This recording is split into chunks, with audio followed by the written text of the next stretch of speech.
Okay, welcome back to another DN- DNA transcription regulation session. Okay, so for this one, I will be talking about gene regulation in the angle of transcription. All right, let's go. So, neurons have a highly complex and branched structure with multiple dendrites and a long axon. Okay, and that's essential for their function of transmitting the electrical signals. And this this structure would allow for extensive communication with other cells, and their gene expression is primarily focused on the synaptic function, NT or neurotransmitter release, and synaptic plasticity. And transcription in neurons is very, what's this called? Regulated. All right. How come? Wait, there's this. Let me just check something really quickly. There you go. Yeah, transcription in neurons is very regulated, and that would include the CREB and NFKB. Yes, lots of different things. And now for gene structure and transcription. So the gene is composed of several key regions, and that includes the 5' flanking region, promoter region, exons, introns, 3', and polyadenylation signal. So again, you have from before, we mentioned the 5', 3', the middle part also. That's going to be the exons and introns, but we will only keep the exons. And you have the polyadenylation signal. All right.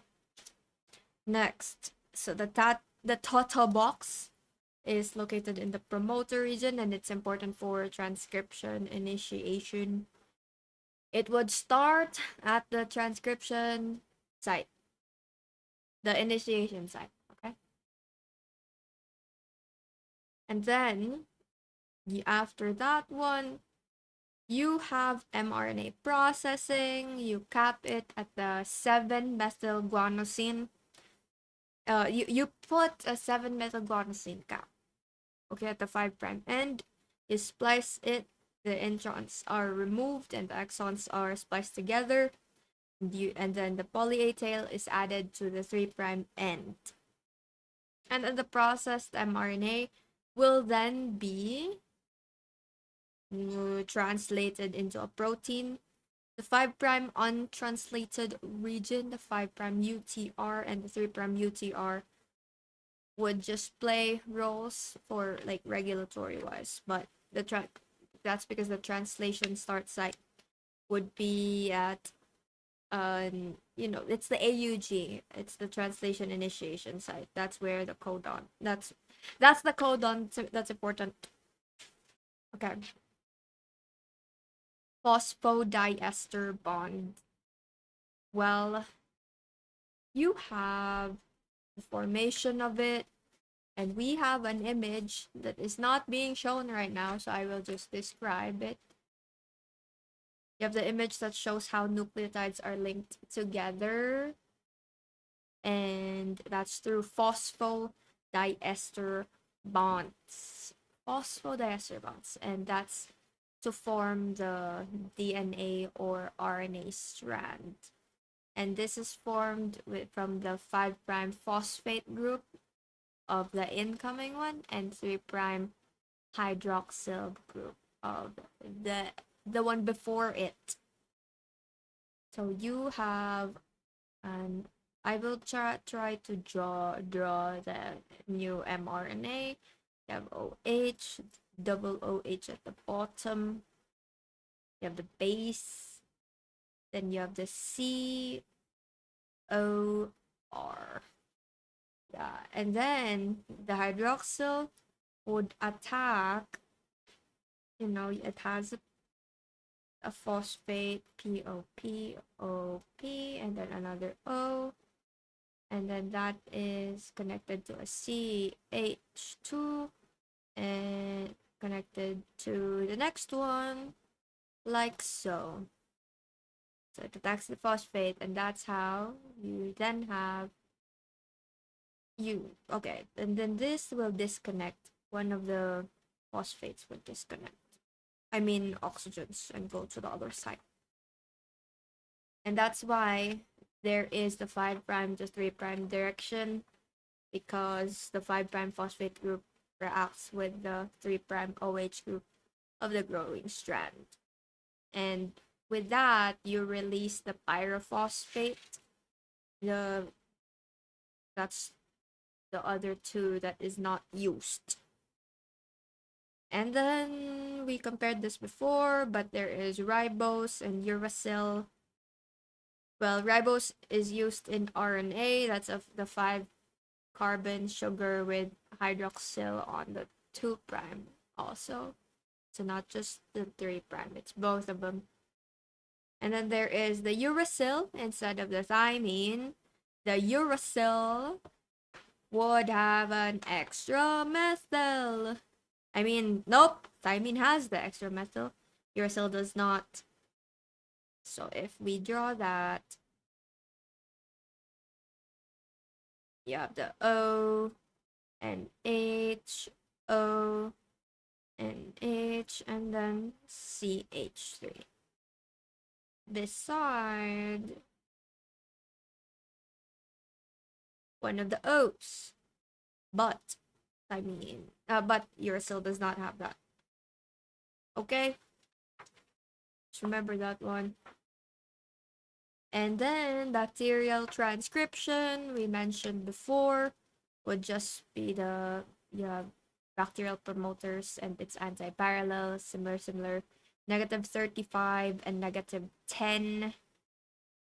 RNA polymerase, 5' to 3', it's anti-parallel. Okay, and then you also have the RNA polymerase in the next photo. It is central to RNA synthesis because it moves along the DNA template strand. Active site of RNA polymerase is where the actual transcription occurs, and that's where the phosphodiester bonds between ribonucleotides happen. I have my sticky notes, good.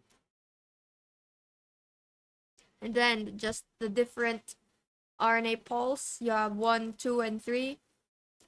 RNA pole 1 would be for pre-RNA it would transcribe pre-mRNA. I mean pre-rRNA, pre-ribosomal RNA, and that would be 28S, 18S, and 5.8S. So RNA pole 1 again would be for pre-rRNA. RNA pole 1 is for pre-rRNA. RNA pole 2 would be for mRNA, snRNA, and miRNA. Okay? So again, RNA pole 1 would be for pre-rRNA, so R. Meanwhile, pole 2, how can we get this straight? 1 is R, 2 is M, S, MI. The 3 would be for TR, transcribes tRNA. Also RNA, rRNA. There's so many R's. Wait, rRNA. And then 7S RNA. Anyway, the important part is RNA pole 2 is really involved with mRNA and the splicing, which is for and also post-transcriptional gene control. So remember RNA pole 2. RNA pole 2. You have next the crucial detail of alpha amanitin sensitivity.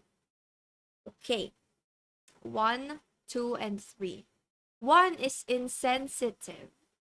Okay, so alpha amanitin, what is it? It will exhibit different levels of inhibition on the 3 different types of RNA polymerase. So it's kind of toxic to humans. So RNA pol 1, it's insensitive. It means that transcription of rRNA would remain unaffected. But RNA pol 2 is really hit. It will really be inhibited. And that's bad because RNA pol 2 transcribes our mRNA and some small nuclear RNAs. And that's why researchers would use it also to selectively halt mRNA synthesis. Meanwhile, RNA pol 3 is inhibited at high concentrations of alpha-amanitin. Yes, that's a good thing to remember. So again, RNA pol 1 is resistant to it. Pol 2 would the one involved in mRNA is really hit. It's very sensitive. And then RNA pol 3 is, what was it? Only at high concentrations. And then we have just the different structures of E. coli RNA polymerase with eukaryotic RNA polymerases. And that would be just the different subunits of it, okay? You have, for RNA pol 2, wait, let's go from the beginning. So this is eukaryotic. So RNA polymerase, the first one. RNA pol 1, you have the alpha 1, alpha 2, beta, and another beta, and etc. But the crucial detail is RNA pol 2 has the CTD, C-terminal domain. And that was crucial before. I don't remember why. I think that one, my page, it was almost removed from this part. Let me just I'll put this back here. And now it's back in the notes. 1 second. Technical, it's not even technical. Analog difficulties. Paper. What matter? Why is it not? Whoa! Stop. My notebook is falling apart. And let me just close this. Okay, I think I have to put this from the left. Almost there. And okay. There you go. And then we close this. Why is it not closing?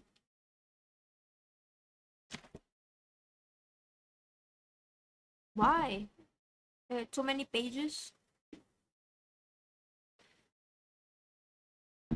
Why? Okay, and that's closed. Alright, RNA pol. This one. Where was I? Oh, that's finished. Yeah, but just remember CTD. Next, you have the human chromosome 22, and that's where DNA is compacted into heterochromatin during mitosis. Oh, I have to make notes about the chromosomes. Oops, wrong page.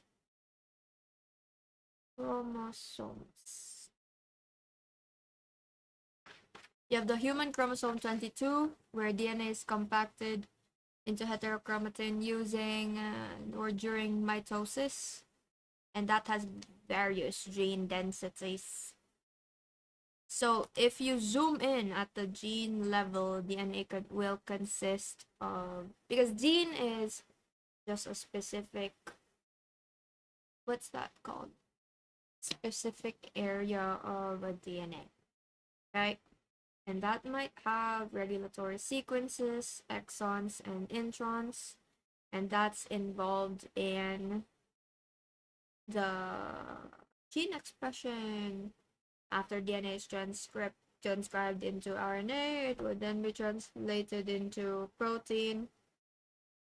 And then in the E. coli chromosome, you have just the 3 prime. And that you have the 5 prime and 3 prime again. Alright. Tata box. You have the Tata box. Initiation. Transcription. You have the Tata box. That's the negative. Oh yeah.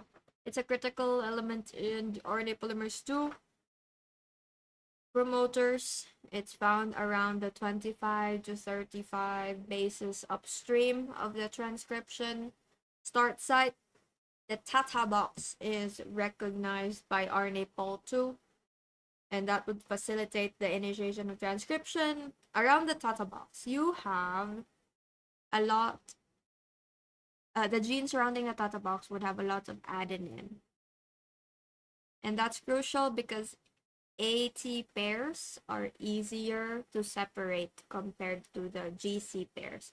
So that's why the consensus sequence of the Tata box is TATAA. Again, why? Because those only have 2 bonds. 2 hydrogen bonds. Wait, alright.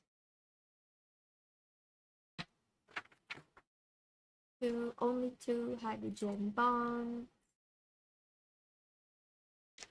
Next, you have a core promoter.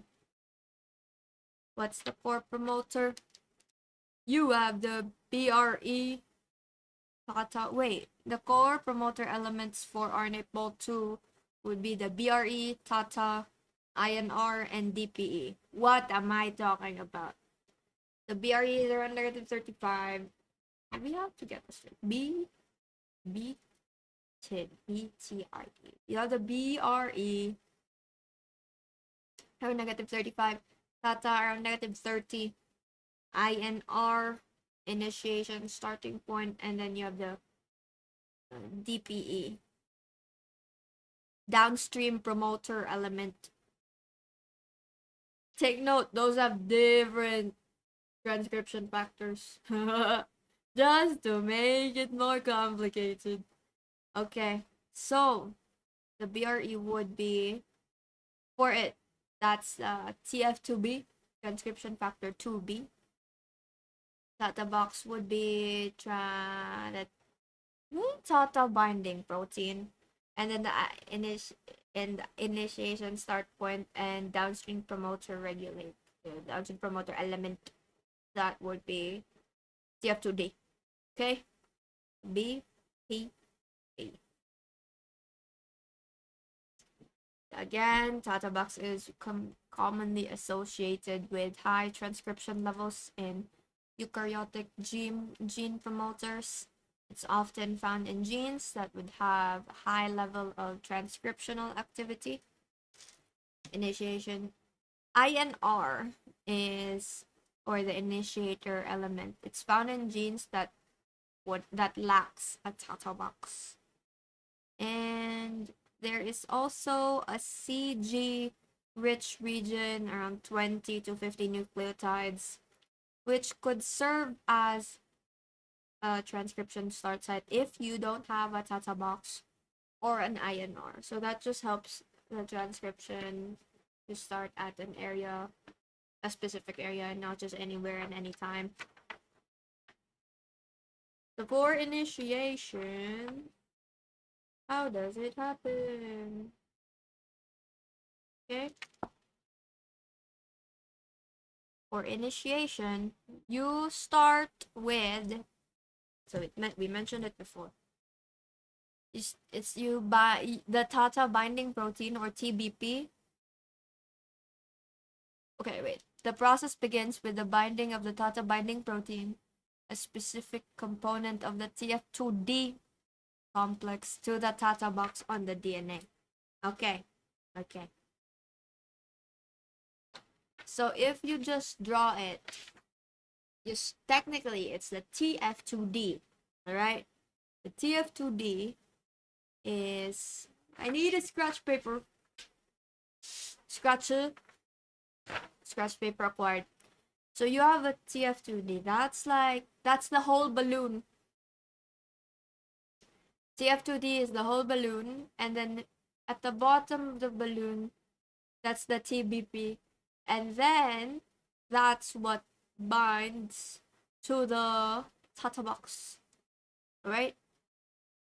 It binds to the Tata box. Remember?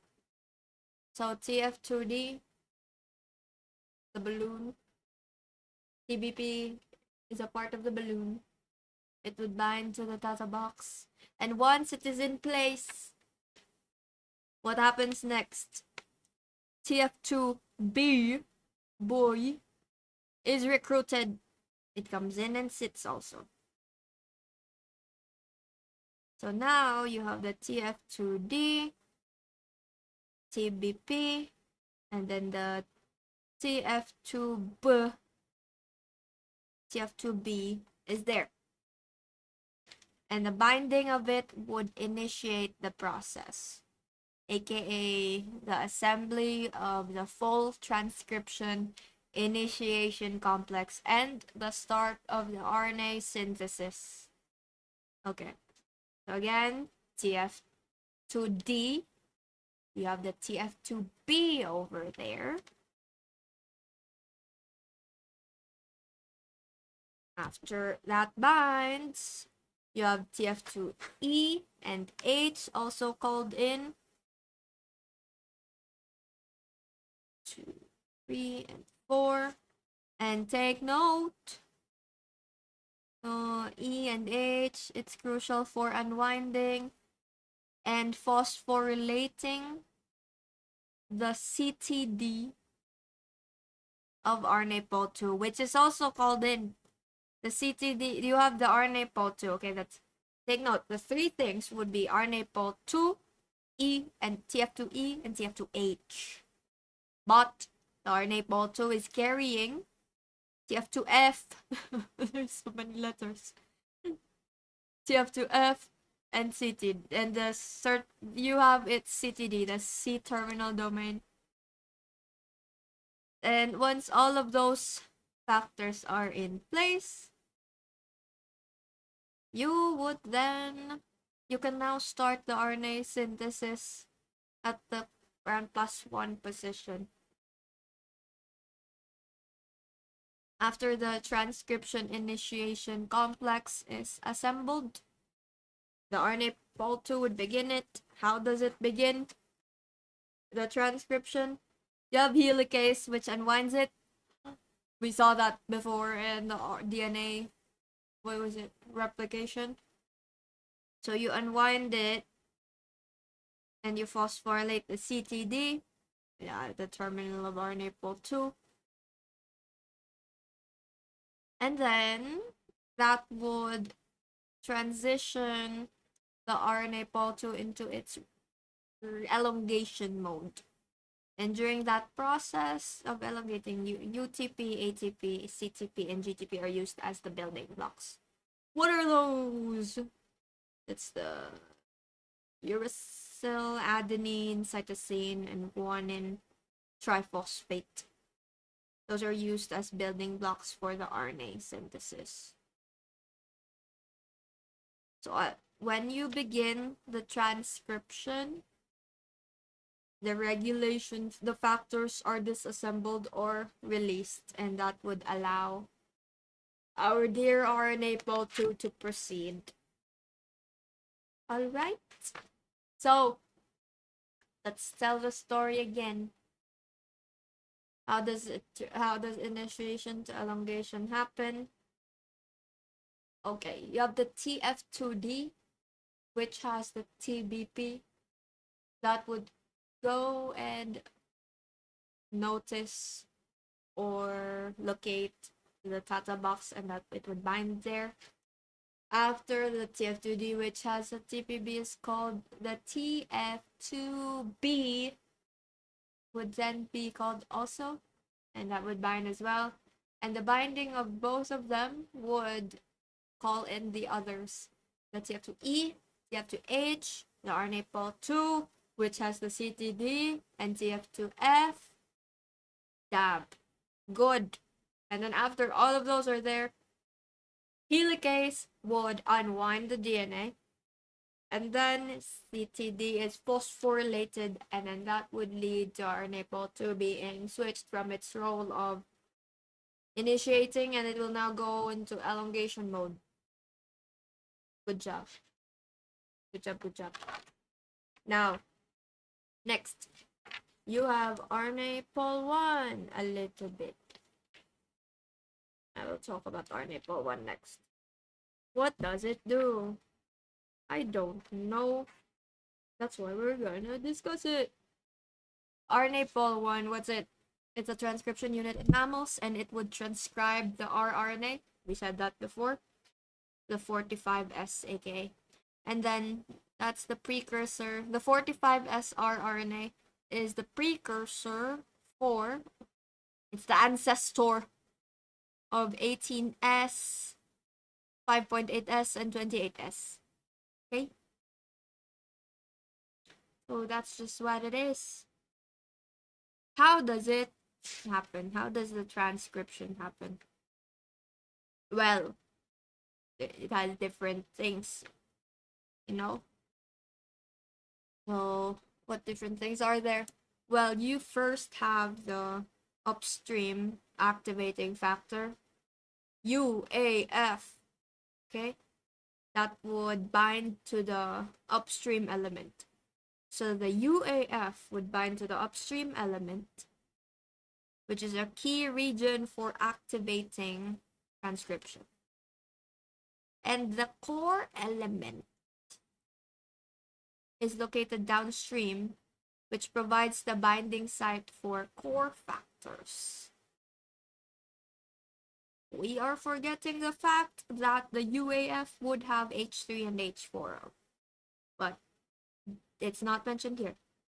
So yeah, the core factors along the TBP and the other factors would go attached to the core element. So first you have UAF, which attaches to the upstream element, and then the core factor, which is and the others would bind to the TATA. And then you have the RN3P protein. Wait, and then those transcription factors, such as the core factors which went to the core element, would help position RNA pol 1 and RN3P to the promoter, and that is crucial because why is it important? It would RN3P will help play a role in stabilizing the polymerase and allow it to begin transcription. And as the whole complex is completed, that would lead to the full, like, the transcription of rRNA. Alright? Okay. UAF, TBP, 4 factors, RN3P. So that's RNA pol 1. And then you have RNA pol 3. What is it? RNA pol 3, you have different promoters. Okay, and it's near a specific transcription start site again. The start site for it is weird. It's TGG, CNNA. But yes, that is for the tRNAs and 5S RNAs. And then what is the structure of the TF3A? That is it's involved, it's a transcription factor, okay? Involved in RNA polymerase 3, RNA pol 3 transcription, especially for the 5SRNA. Oh, we skipped the flow. So the way RNA pol 3, the flow for it is you have the A box and B box. And then TF2B, including the part where it has the TBP. Okay, let's talk about this properly. Alright? To make the So RNA pol 3 is involved in two things. Right? It can make the tRNA gene and the 5SR RNA gene. All right, that's the gene that it will transcribe from. So you have, for the tRNA, there's the A box and B box. TF2B comes in. Note, TF2B has TBP and BRF. The TF2B would come in, and that's also the time when TF3C will come in, and then RNA pol 3 will now come in. So TF3B, which has the DBP and BRF, and then RNA pol 3 comes in, and then you transcribe. And then if you want to make 5SR RNA, what will happen? TF3A. TF3A would happen, would attach to the C box. That's a different box. Oh my gosh. That will... There's a lot of different words now. We have to make sure that we don't mix that up. So RNA pol 3, you have left and the right. That would be tRNA or 5sRNA. For the tRNA, you have TF3C first, which is going to the A and B box. TF3C is a bit longer. And then that would call in TF3B, C and the B, which has the BRF and the TBP. And then RNA pol 3 comes in, and then boom, it'll make tRNA. But if you want 5SR RNA, you have the C box. TF2A would come in. After TF2A comes in, you have TF2C, TF3C. And then the same things happen now. TF3B with the TBP and stuff like that. So the crucial difference is, if you want to make 5SR RNA, the TF3A would need to go to the C box before the other similar steps from the tRNA happens. So that's the difference. And what's the function or structure and function of TF3A? That will help. That consists of several zinc finger motifs, which will bind to the C box of our dear 5SR RNA gene. So you have the RNA pol 1, 2, and RNA pol 3 transcription difference, initiation difference. Transcription initiation difference. And then the zinc fingers would be a specific type of protein motif that is involved in DNA binding. Why? Why is that important? The zinc fingers would have cysteine and histidine residues, CYS and his, and that would coordinate a zinc ion and stabilize the structure, and that has loops formed by cysteine, and that would be loops, right? Those are loops. Zinc fingers are often found in transcription factors, such as this one, the one we're talking about. And yes, that's why. Alright, I think for now, for that specific topic, that's it. Thanks for watching. Bye.